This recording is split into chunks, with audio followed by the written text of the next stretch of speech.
الخير على الكل اللي بيسمعونا ولسه مستمرين معاك. واخبارك ايه؟ الحقيقه عايزين نعرف اخبار كتيره قوي عن انتقال الفصول، كمان بيسبب لنا منال بعض المشاكل.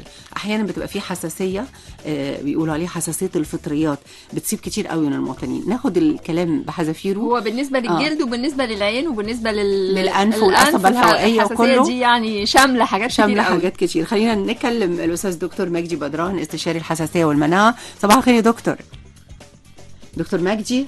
اهلا وسهلا. اهلا بيك يا دكتور. بنتكلم انا ومنال على الحساسيه يعني بتاعه الفطريات اللي بتصيب كتير من المواطنين. حضرتك صنفتهم كده 10% المواطنين عندهم ايه و40% عندهم ايه، فيا ريت نوضح للساده المستمعين، وبالذات ان احنا داخلين على فتره تنقل بين الفصول. هو في كمان حاجه مهمه جدا، ان حساسيه الفطريات منتشره في العالم كله خاصه في المدن. حساسيه الفطريات تكثر مع التغيرات البيئيه، مع الاتربه، مع القمامه الموجوده في الشوارع، مع البيوت الحديثه الضيقه اللي بتشوف في الشمس تبقى فيها رطوبه. يبقى موجوده في 10% من المواطنين بشكل عام، موجوده في حساسيه الصدر 40% من عندهم رب، موجوده في الحساسيه الوراثيه 50%، موجوده في الجيوب الانفيه 56%، حساسيه الانف 65%. طب معلش دكتور مجدي، ايه الفرق بين حساسيه الانف وحساسيه الجيوب الانفيه؟ طبعا هو شوف حضرتك، هو الجيوب الانفيه جزء من الانف طبعا بيترابطوا الاثنين مع بعض، في الغالب بيبقى الاثنين زي بعض. ولكن انا بقول مرضى الجيوب الانفيه مش بس الحساسيات بقى، كمان هنا بيبقى حساسيه وكمان بتعمل لهم التهابات. ليه بقى حضرتك؟ الفطريات في الانسان العادي بتعمل حساسيه، ولكن الفطريات ما بتكتر ممكن تعمل لي مشاكل في المناعه. تكتر قوي ومناعتي تقل قوي، تعمل لي التهابات تقريبا في المخ وفي العين وفي الكلى وفي الجزء، في كل اجزاء الجسم. الناس اللي عندها بعد الشر الايدز اللي هو نقص المناعه الشديد اللي بيجي عن طريق نقل الدم والمخدرات والحاجات دي والعلاقات اللي هي الغير عفيفه، نقص المناعه بيبقى عندهم الفطريات موجوده في المخ، موجوده في العين، موجوده في الاذن، وتتفرج بشكل رهيب جدا حتى في الجلد. يبقى احنا بنقول دايما كده ان الفطريات صديقه نقص المناعه. عندنا مليون نوع من الفطريات في العالم كله، الانسان بيجيب 400. الحساسيه بشكل عام فيهم 80 نوع. الفطريات موجود تقريبا 25% من مطابخنا والحمامات، لانها بتصب الشمس او فيها تهويه جيده او فيها رطوبه كتير او فيها ميه كتير. الفطريات بتطلع لي حوالي 70 ماده بتعمل لي الحساسيه. المشكله الثانيه حساسيه العين او الجلد او الفلترات الهوائيه الحساسيه، او حتى كمان حساسيه عصبيه، دي كلهم برضه بيبقى عندها حساسيه. في كمان بقى 80 نوع من حساسيه الفطريات اللي مع حساسيه الصدر بتعمل لي مشاكل زي التعب الدائم، الاحتقان، ممكن تعمل لي حاجه اسمها تسمم عصبي.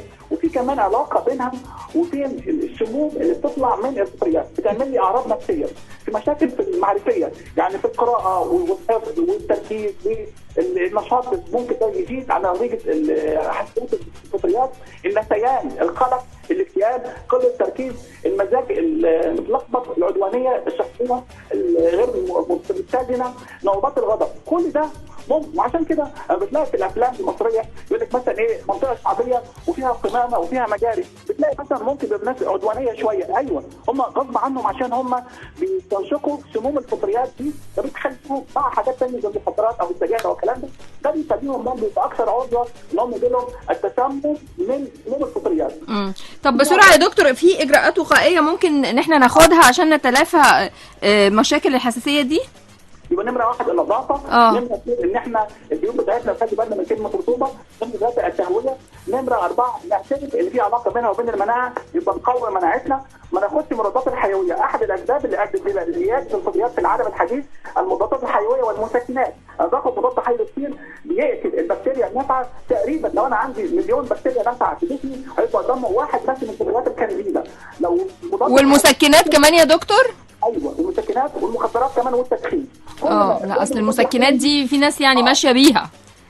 زادت التوازن بينها وبين الكانديدا او بينها الفطريات. فاحنا بنقول دايما ابعد عن اوضه الحياه ما تاخدش الا بامر الطبيب، ويكون عندك بكتيريا مش فيروس، ما تاخدش مسكنات، قلل شويه من الادويه العشوائيه، حاول ترفع مناعتك، دي سهله جدا بالرياضه وبالنوم الجيد والاغذيه متوازنه الدسم والنوع، والبعد عن الاغذيه الغربيه السريعه. كل ده بيخليني بعيد عن كلمه فطريات. وفي علاقه للاسف بين الفطريات والتوتر. الناس المتوتره الناس اللي عندها مجهود ضغطي او ضغوط نفسيه فعلا عندهم المناعه، وده بيخلي الفطريات تنتشر. ممكن تتهم ان انا يكون عندي اكتئاب نتيجه الفطريات.